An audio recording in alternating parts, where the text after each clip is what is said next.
Hello all, my name is Marcus, and this is my informative speech. Thank you for your time. Running is hard. It requires a high level of patience, takes a long time to complete a workout, and can easily end an injury. And yet, running is one of America's favorite exercises, and for a good reason. It's basically free. Back when I was in grade school, I remember loathing PE class because I knew that for one reason or another I would be required to run. And we always had standards that we had to meet, whether it was lasting long enough on the dreaded pacer test or running a mile in a short enough period of time. Growing up, I was never very athletic, and I found running to be quite boring. To add to my dislike, I never scored high or fast enough on running tests, so I had to deal with the judgment of my classmates. It was honestly embarrassing. Today I'm going to talk to you about running and provide you some interesting insights into why I now consider running to be one of my favorite activities. Learning the history of running, why it is beneficial, and how to do it properly will provide you with the knowledge needed to start running whenever you want. Although running has been around since the dawn of human civilization, running in America is a relatively new concept. To better understand why humans used to run, it's easy to just take a look at the modern-day Tarahumara, an indigenous Mexican tribe known for their feats of long-distance running. Living essentially unchanged for the past 400 years, unaffected by colonialism and globalization, the Tarahumara hunt for their food in an interesting way. They don't attack with modern weapons, but rather run the prey to exhaustion, eventually killing them, just as they have always done. The Tarahumara are running kings. Even the elderly in the community, the 70 to 80-year-olds, are still running 100 to 150 miles at a time without injury or ailments. These feats are amazing, and when you consider their diet mainly consists of corn and fried rats washed down with corn beer, it becomes even more fascinating.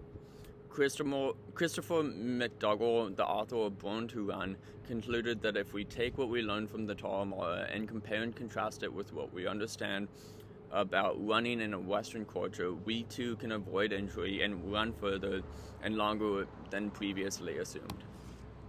To better understand modern-day running, it's crucial to understand Americans' modern history of running. In the 1970s in America, running was considered something that was only meant for pro athletes or for kids. It's not yet become an exercise for the masses. In the 1970s, Nike was born with the goal of making running available for amateurs. This came about at the tail end of JFK's health initiative, focusing on getting America's youth in shape in the 1960s. Previously, scientists thought that running over a long period of time was damaging to the body and could cause long-term health ailments and even death. With America on the health kick and looking to slim up and get fit, new studies were coming out disproving this notion and providing support for running as an exercise for all. Additionally, races started to pop up across the U.S., which made running and races more accessible for all, while providing an obtainable goal for Americans to strive towards. As we look back on how people ran for generations, what is something that they all had in common? Well, they didn't have access to the same gear that we have today. Most notably, they didn't have running shoes.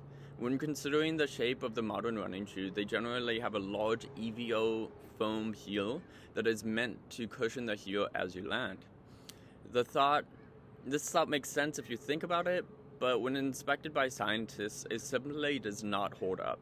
The amount of stress that is shot through one's heel as they land each stride is akin to being struck on your heel with a hammer.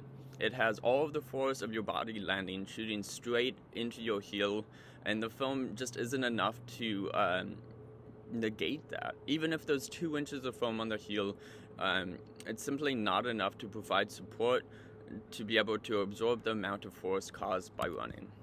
In order to address this issue, there are 2 corrections that must be made. First, since the dawn of time people have ran without these shoes with no injury, it is supposed that these shoes may be the cause of the injury. Since the creation of the running shoe, runners have experienced common injuries ranging from plantar fasciitis to shin splints. Therefore, new studies are being released assimilating these issues with running shoes.